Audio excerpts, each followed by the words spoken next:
जय हिंद दोस्तों, यहाँ पर UP board class 10th Hindi special लेकर आ गया हूँ। तो हम बात कर रहे थे OMR शीट के क्वेश्चंस की, जो कि आपका 20 नंबर का आता है, 20 प्रश्न आता है।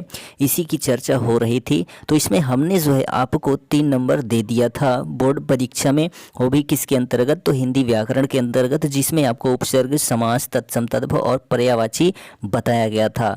आपने इतना अगर कंप्लीट कर लिया होगा तो आपको यहाँ पर 3 नंबर मिल गया होगा। तो आज की डेट में हम आपके लिए स्पेशली लेकर आए हैं, जो कि क्लास 10th 12th दोनों के लिए होता है। तो काव्य सौंदर्य के तत्वों की चर्चा करने वाले हैं, और इसमें जो है रस, छंद और अलंकार होता है। और यहाँ पर यूपी बोर्ड 10th के लिए जो है 3 नंबर डिसाइड है, 1 नंबर रस से, 1 नंबर छंद से और 1 नंबर अलंकार से। ठीक है, तो यह वीडियो बिना स्किप किए पूरा ज़रूर देखिएगा अगर आपको 3 नंबर लेना है तो चलिए देख लेते हैं। तो रस की बात करते हैं यहाँ पर हम। तो ध्यान दीजिए आप, रस आप वही जानते हैं, रस जो नींबू वाला रस होता है। ठीक है, बहुत सारे प्रकार के रस होते हैं, लेकिन हम यहाँ पर काव्य रस की बात करने वाले हैं। किस रस की बात करने वाले हैं, तो काव्य रस की बात करने वाले हैं। तो काव्य सौंदर्य के तत्व, जिसमें आपको पहला पॉइंट्स पढ़ना है रस। ठीक है, रस क्या होता है, तो काव्य की आत्मा होता है। वह किसने कहा है, तो विश्वनाथ ने कहा है, काव्य की आत्मा। ठीक, और बात करते हैं रस क्या होता है, तो विभाव, अनुभाव तथा व्यभिचारी भाव के संयोग से रस की निष्पत्ति होती है, जिसको कहा है भरत मुनि ने। ठीक है, किसने, भरत मुनि ने। और श्रृंगार रस को जो है रसराज या रसपति कहा जाता है। ठीक, और भरत मुनि की जो है रचना है नाट्य शास्त्र, जिसमें जो है रसों की संख्या कितनी बताई गई है, 8 बताई गई है। और अभिनव गुप्त ने जो है रसों की संख्या कितनी मानी है, तो 9 मानी है। और जो है 9वां रस जो है वो अभिनव गुप्त के द्वारा ही दिया गया, और उसका नाम है शांत रस। और 8 रस जो है वो किसके थे, भरत मुनि के नाट्य शास्त्र में वर्णित। ठीक, और प्रमुख अस्थाई भावों की संख्या जो है कितनी है, 9 है। लेकिन वैसे अगर पूछा जाए कुल तो 11 है। ठीक, लेकिन अगर प्रमुख पूछा जाता है तो आपको 9 बताना है। अगर हमारे क्वेश्चन में जो है ऑप्शन के थ्रू 4 ऑप्शंस हैं, उसमें 9 और 11 दोनों है, तो आपको वहाँ पर जो है 9 टिक करना है, ना कि 11 टिक करना है। ठीक है, और यहाँ पर जो है रस के जो अंग हैं या फिर अवयव हैं वो कितने हैं, तो 4 हैं। कितने हैं, 4 हैं। ठीक, और बात करते हैं यहाँ पर कुल रस कितने हैं, तो 11 हैं। पहला रस कौन सा होता है, श्रृंगार रस होता है, जिसके 2 भाग होते हैं। ठीक है, संयोग और वियोग। और अंतिम रस जो होता है उसको भक्ति रस कहते हैं। ठीक, इतना सारा पॉइंट्स अगर आपको याद हो गया हो तो हम बात करते हैं आगे। तो यहाँ पर देखिए, जो रस के अवयव या फिर अंग हैं वो कितने हैं, 4 हैं। तो उन्हीं की चर्चा इसमें होने वाली है। तो पहला जो है अंग अस्थाई भाव होता है, जिसको प्रधान भाव कहते हैं। कौन सा भाव कहते हैं, प्रधान भाव कहते हैं। और क्लास 10th के लिए स्पेशली दिया गया है हास्य रस और करुण रस। तो हास्य रस का जो अस्थाई भाव होता है हास्य होता है, करुण रस का अस्थाई भाव जो होता है वो शोक होता है। ठीक, और बात करते हैं, ये तो अस्थाई भाव हो गया। और कौन से रस पढ़ने हैं क्लास 10th के लिए वो आपको पता चल गया, हास्य रस और करुण रस। ठीक, और इसमें आपसे ये पूछ लेता है उदाहरण देकर, इसमें कौन सा रस है, तो उसको आप आसानी से पहचान पाओगे, कोई दिक्कत नहीं है, ऑब्जेक्टिव होता है। लेकिन क्लास 12th में जो है लिखने के लिए आता है 2 नंबर का। ठीक, विभाव की बात करते हैं, तो विभाव जो होता है 2 प्रकार का होता है, एक आलंबन होता है, एक उद्दीपन होता है। ठीक, और जो आलंबन होता है वह भी 2 प्रकार का होता है, आश्रय आलंबन और विषयालंबन। ठीक, और जो आश्रय आलंबन होता है, जिसके मन में जो है रस उत्पन्न होता है, वह आश्रय आलंबन होता है। जिसके कारण उत्पन्न होता है इसको विषय आलंबन कहते हैं। ठीक है, और जो उद्दीपन होता है वो सजावट होता है, यानी कि आपने चमक दमक क्या किया है। तो जो उद्दीपन होता है वो भी 4 प्रकार का होता है, गुण के रूप में, चेष्टा के रूप में, अलंकार के रूप में, तटस्थ रूप में जो है उद्दीपन होता है। ठीक है, और यहाँ पर बात करते हैं अनुभाव की। तो जो अनुभाव होता है यह 4 प्रकार का होता है। कौन सा, कायिक अनुभाव, वाचिक या फिर मानसिक अनुभाव, आहार्य अनुभाव और सात्विक अनुभाव। और जो सात्विक अनुभाव होता है यह 8 प्रकार का होता है। और जो 8 प्रकार हैं वह कौन कौन से हैं, तो स्तंभ है, स्वेद है, रोमांच, स्वरभंग, कंप, विवरणता, अश्रु या फिर और जो है प्रलय। तो यह जो है 8 सात्विक अनुभाव हैं। ठीक है, और जो हमारा चौथा अंग बनता है रस का, वह संचारी भाव या फिर व्यभिचारी भाव बनता है, जिनकी संख्या कितनी है? 33 है। कितनी है? 33 है। तो यह जो है काव्य सौंदर्य के तत्व के अंतर्गत रस था, जो कि महत्वपूर्ण बिंदु यहाँ पर अटेंड किया गया है। और यहाँ पर हम बात कर लेते हैं हास्य रस और जो है करुण रस की। तो जो हास्य रस होता है, एक ही हम परिभाषा आपके लिए बताएंगे कि जहाँ पर विभाव, अनुभाव और व्यभिचारी भावों के संयोग से जो है हास्य नामक अस्थाई भाव की उत्पत्ति होती है, वहाँ पर हास्य रस होता है। एक ही परिभाषा है, पहले से ही वीडियो पड़े हुए हैं रस से संबंधित, उनको आप जाकर देख सकते हैं, और जब हम लाएंगे तो उसको आप देख ही लीजिएगा। ठीक है, तो यह रस है। इसमें आपको किसी प्रकार का डाउट्स हो तो कमेंट करके पूछ सकते हैं, हम उसका समाधान ज़रूर देंगे। तो यह रस है, आपको यहाँ से जो है 1 नंबर मिलेगा क्लास 10th के लिए। ठीक है, आपको इतनी जानकारी पढ़नी, आपको 1 नंबर मिल जाएगा। चलिए बात करते हैं यहाँ पर नेक्स्ट पॉइंट की, जो कि हमारा है छंद। ठीक है, क्या है? छंद है। तो छंद में ध्यान दीजिए,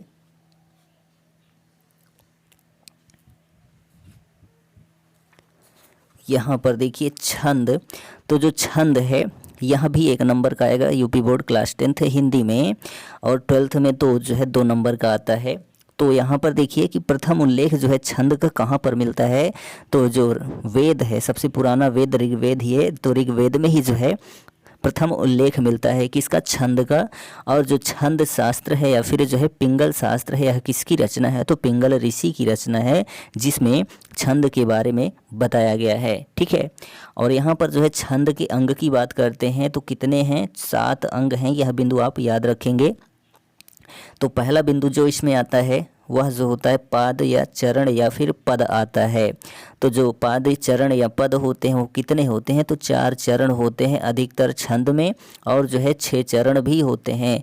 और 6 चरण किस में होते हैं? तो छप्पय और कुंडलीय छंद में होते हैं। ठीक है, और जो चरण होते हैं वो सम और विषम दोनों होते हैं। ठीक है, चलिए और उसके बाद बात करते हैं वर्ण और मात्रा की। तो जो मात्राएं होती हैं, वर्ण होते हैं, वो कितने प्रकार के होते हैं? 2 प्रकार के होते हैं। एक होता है ह्रस्व, जिसको लघु बोलते हैं यानी छोटी मात्रा, और एक होती है बड़ी मात्रा, जिसको दीर्घ या फिर गुरु बोलते हैं। और जो ह्रस्व या लघु होता है उसको 1 से दर्शाते हैं यानी खड़ी पाई से, और जो दीर्घ या गुरु होता है उसको यस से दर्शाया जाता है मात्रा। ठीक है, और जो लघु या ह्रस्व होती है इसकी मात्रा आ, उ, ई, री, ठीक है, या चंद्र बिंदु, ये सभी कैसी मात्राएं हैं? तो लघु मात्राएं हैं। और सभी जितनी बचेंगी वह सभी कौन सी मात्राएं होंगी? तो दीर्घ मात्राएं होंगी। ठीक है, जितनी बड़ी मात्राएं होती हैं वो सभी दीर्घ मात्रा होती है। उसके बाद तीसरा पॉइंट है इसमें संख्या या फिर क्रम। ठीक है, संख्या या फिर क्रम जो होता है छंद के अंग होते हैं। और ये जो छंद का अंग जो है संख्या या क्रम, यह क्या होता है तो इसके बारे में जान लेते हैं। संख्या या क्रम, तो वर्णों और मात्राओं की गणना को जो है संख्या या क्रम कहते हैं, और लघु गुरु के स्थान निर्धारण को जो कहते हैं वो क्रम कहते हैं। ठीक है, चलिए यहाँ पर अब नेक्स्ट बात करते हैं। चौथा नंबर है गण। तो जो गण होता है यह 3 वर्णों का एक गण होता है, यानी 3 वर्ण लिखा रहता है, जैसे तगड़, रगड़, मगड़। ठीक है, ये 3 वर्णों का होता है, और इनकी संख्या कितनी है? तो 8 है। यह बिंदु याद रखेंगे कि गणों की संख्या कितनी होती है? तो 8 होती है। ठीक, फिर इसके बाद है गति। गति का मतलब वही प्रवाह होता है, यानी जो आपका उदाहरण लिखा गया है या फिर काव्य लिखा गया है उसको आप कितनी स्पीड से या कैसे पढ़ रहे हैं, वही गति होती है। और उसके बाद है यहाँ पर यति या फिर विराम। तो आप जहाँ पर रुकते हैं, ठीक है, उसी को यति कहते हैं। जैसे रघुपति राघव राजा राम, रुकेंगे फिर बोलेंगे पतित पावन सीताराम। ठीक है, उसके बाद है यहाँ पर नेक्स्ट तुक। तुक जो होता है 2 प्रकार का होता है, एक तुकांत होता है, एक अतुकांत होता है। तो जिनमें लास्ट में जो है राइम्स यानी कि जो अक्षर हैं वो एक समान उच्चारण में बन रहे हैं तो उनको तुकांत कहते हैं, और नहीं बन रहे हैं तो उनको अतुकांत कहते हैं। ठीक है, और यहाँ पर देखिए फिर छंद के भेद। तो छंद के जो भेद हैं वो कितने हैं? तो 3 हैं। कौन कौन से? वर्णिक छंद, मात्रिक छंद और मुक्तक छंद। तो जो वर्णिक छंद और मात्रिक छंद है यह भी 3 प्रकार का होता है, सम, अर्ध सम और विषम। ठीक, और जो मुक्तक छंद होता है या स्वतंत्र होता है, ठीक है। इन दोनों से मिलकर मुक्तक छंद बना होता है। और बात करते हैं अब यहाँ पर क्लास 10th में जो है जो छंद हैं कौन कौन से पढ़ने हैं, तो सोरठा है और रोला है। तो जो दोहे का उल्टा होता है उसी को सोरठा कहा जाता है और यह अर्धसम मात्रिक छंद होता है। इसके पहले और तीसरे चरण में 11-11 मात्राएं, दूसरे और चौथे चरण में 13-13 मात्राएं होती हैं। और रोला की बात करते हैं तो यह एक सममात्रिक छंद है। इसके पहले, दूसरे, तीसरे, चौथे सभी में जो है 24 मात्राएं होती हैं, यानी सब में, पहले में भी 24, दूसरे में भी 24, तीसरे में भी 24 और चौथे में भी 24 मात्राएं होती हैं। और इनके जो है 11-13 पर जो है यति होती है, यानी कि कॉमा लगा रहता है, ठीक है, यानी रुकना पड़ता है जब हम इसको पढ़ते हैं तो, ठीक। तो यही दो आपको छंद पढ़ना है 10th के लिए। और ये सभी बिंदु अगर आप याद रखते हैं तो आपका यहाँ से 1 नंबर कहीं जाने वाला नहीं है, ठीक। चलिए अब बात करते हैं अलंकार की। किसकी बात करते हैं, तो अलंकार की बात करते हैं। तो ध्यान दीजिए यहाँ पर अलंकार, तो जो अलंकार है यह भी आपका 1 ही नंबर का आएगा। तो यह फैक्ट आप याद रखेंगे कि 1 नंबर हमको यहाँ से भी मिलना तय है। तो चलिए देखते हैं अलंकार। तो अलंकार को जो है अगर तोड़ा जाता है 2 शब्दों से मिलकर बना है अलम प्लस कार। तो जो अलम होता है इसका मतलब होता है भूषण या फिर सजावट, और कार का मतलब होता है करने वाला, ठीक। भरत मुनि ने अपने नाट्य शास्त्र में जो है 4 अलंकारों की चर्चा की है। उपमा, रूपक, यमक, दीपक, ये 4 अलंकार जो है वो नाट्य शास्त्र में है, जिसकी पुस्तक जो है, किसकी पुस्तक है, तो भरत मुनि की है, ठीक। तो अलंकारवादी कवि कौन कहलाते हैं, तो केशवदास को जो है अलंकारवादी कवि कहा जाता है, ठीक। और बात करते हैं यहाँ पर अलंकार के भेद की। तो जो अलंकार का भेद होता है वैसे तो 4 होता है, एक पाश्चात्य अलंकार होता है और 3 यहाँ पर लिखे गए हैं, लेकिन प्रमुख जो होते हैं वो 3 ही होते हैं, शब्दालंकार, अर्थालंकार और उभयालंकार, ठीक। चलिए अब इसमें बात करते हैं शब्दालंकार की। तो जो शब्दालंकार होता है जहाँ पर शब्दों के माध्यम से जो है क्या किया जाए, वर्णन किया जाए, ठीक है, चमत्कार उत्पन्न किया जाए, भाव उत्पन्न किया जाए, ठीक है, शब्दों के माध्यम से, वहाँ पर शब्दालंकार होता है। और इसमें देखिए प्रमुख जो है 5, ठीक है, कितने होते हैं, 5 अलंकार होते हैं शब्द अलंकार में, तो ये नहीं पूछेगा। अनुप्रास अलंकार के कितने भेद होते हैं तो ये पूछा जा सकता है, तो कितने होते हैं, 5 होते हैं, ठीक। कौन कौन से, छेकानुप्रास, वृत्त्यानुप्रास, लाटानुप्रास, श्रुत्यानुप्रास और अंत्यानुप्रास, ठीक। और उसके बाद यमक अलंकार होता है, श्लेष होता है, वक्रोक्ति होता है और वीप्सा अलंकार होता है, किसके अंतर्गत, तो शब्दालंकार के अंतर्गत। ऐसा भी क्वेश्चन पुटअप किया जा सकता है, आपको दे दिए 4 ऑप्शंस में और पूछ लिया इनमें से कौन सा शब्दालंकार का भेद है या अंग है या प्रकार है, तो जो है इसमें से 3 दे देगा और इसमें से 1 दे देगा और आपसे पूछ लेगा, तो आपको जानकारी होनी चाहिए।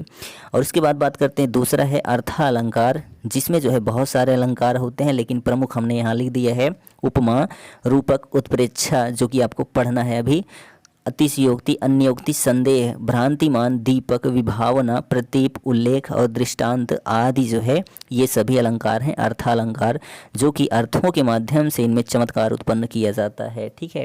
काव्य की शोभा जो है बढ़ाई जाती है किसके माध्यम से, अर्थ के माध्यम से, वहाँ पर अर्थालंकार होता है। और उसके बाद है यहाँ पर उभय अलंकार, ठीक है, इन दोनों का जो मिश्रण रूप होता है वह उभय अलंकार होता है, ठीक। चलिए अब क्लास 10th हिंदी में जो आपको पढ़ना है वह उपमा, रूपक और उत्प्रेक्षा अलंकार पढ़ना है। तो जो उपमा अलंकार होता है यह क्या होता है, तो जहाँ पर जो है 2 वस्तुओं के बीच में समानता का भाव व्यक्त किया जाता हो, तो आपको ये पॉइंट याद रखना है, समानता, ठीक है। तो वहाँ पर जो है उपमा अलंकार होता है।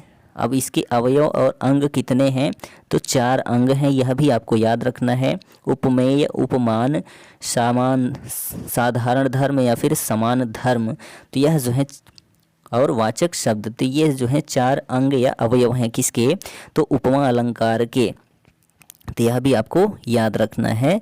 और जो है इसके वाचक शब्द जो है, यानी कि जो उदाहरण दिया रहेगा उसमें लिखा रहेगा सा, सी, सम, से, सरिस या समान, तो इन किसी भी शब्द अगर आपके उदाहरण में लिखे गए हैं तो वहाँ पर कौन सा अलंकार होगा, तो आप तुरंत लगा देना उपमा अलंकार, ठीक है। चलिए और इसमें बात करते हैं, दूसरा है रूपक अलंकार। तो यह जो है अंतर होते हुए भी इसमें क्या की जाती है, समानता प्रकट की जाती है, ठीक है। तब वहाँ पर जो है कौन सा अलंकार होता है, तो रूपक अलंकार होता है, ठीक। यह बिंदु भी आप याद रखेंगे। रूपक अलंकार विशेष उतनी पहचान इसकी नहीं है, लेकिन आपको याद होना चाहिए कि जहाँ पर जो है अंतर होते हुए भी समानता प्रकट की जाती है वहाँ पर जो है रूपक अलंकार होता है। ठीक, जैसे मैया मैं तो चंद्र खिलौना लई हूँ, तो यहाँ पर जो चंद्रमा है यह उपमेय है और जो खिलौना है वो उपमान है। लेकिन जो है वहाँ पर बच्चे के द्वारा कहा जा रहा है श्री कृष्ण के द्वारा कि मैं तो चंद्र रूपी खिलौना ही लूँगा। ठीक, तो यहाँ पर जो है रूपक अलंकार है। ठीक, चलिए उसके बाद तीसरा इसमें आता है उत्प्रेक्षा अलंकार, जिसमें जो है संभावना का होना पाया जाता है। उपमा में क्या था, समानता, और उत्प्रेक्षा में क्या है, संभावना। तो ये दो बिंदु याद रखोगे, आपका 1 नंबर यहाँ मिल जाएगा। तो संभावना का भाव जहाँ होना पाया जाता है वहाँ उत्प्रेक्षा अलंकार होता है। इसके वाचक शब्द हैं, उदाहरण दिया रहेगा तो उसमें जो है ये आपको कोई ना कोई इसमें से एक मिल जाएगा। ठीक है, तो अब आप पहचान लोगे। जैसे मान लीजिए मैं उदाहरण एक बोल रहा हूँ, सोहत ओढ़े पीठ पटु श्याम सलोनी गात, मनो नील मणि शैल पर आतप प्रयोग प्रभात। तो मनो जो था, मनो यहाँ पर आप देख रहे हैं, तो ये क्या है, वाचक शब्द है या बोधक शब्द है। आप तुरंत पहचान लिए कि उत्प्रेक्षा अलंकार है। तो वाचक जो शब्द हैं यहाँ पर मनु है, मानो है, जनु है, जानो है, मनो है, निश्चय है, ज्यों है आदि। ठीक, तो जो है इतने सारे शब्द अगर आपको याद हैं तो आप उदाहरण देकर पूछे तो कौन सा अलंकार है तो आप तुरंत बता देना उत्प्रेक्षा अलंकार है। ठीक, तो यह जो है हमारा हिंदी का क्लास 10th का काव्य सौंदर्य के तत्व के पॉइंट से 3 रस छंद अलंकार, जिनमें जो है प्रत्येक जो है 1-1 नंबर का आएगा। कुल आपको यहाँ से 3 नंबर मिलेगा यूपी बोर्ड में। ठीक, तो यह बिंदु आप याद रखेंगे। ठीक है, और बात करते हैं आगे, तो जो है आगे जो भी हैं पॉइंट्स हम उनको बताएंगे, टेंशन मत लीजिए। चैनल पर अगर नए हैं तो चैनल को सब्सक्राइब कर लीजिए और अपने दोस्तों में भी शेयर कर दीजिए वीडियो को, जिससे उनको भी यहाँ से 3 नंबर मिल सके। और इसके पहले का वीडियो जो आपने नहीं देखा है उसको जाकर देख लीजिए, वहाँ पर भी आपको 3 नंबर मिल गया है। ठीक है, टोटल 6 नंबर आपको प्राप्त हो चुके हैं। तो आगे जो हम बात करेंगे वो कल की डेट में बात करेंगे। तो मिलते हैं नेक्स्ट वीडियो में, तब तक के लिए जय हिंद, जय भारत, वंदे मातरम।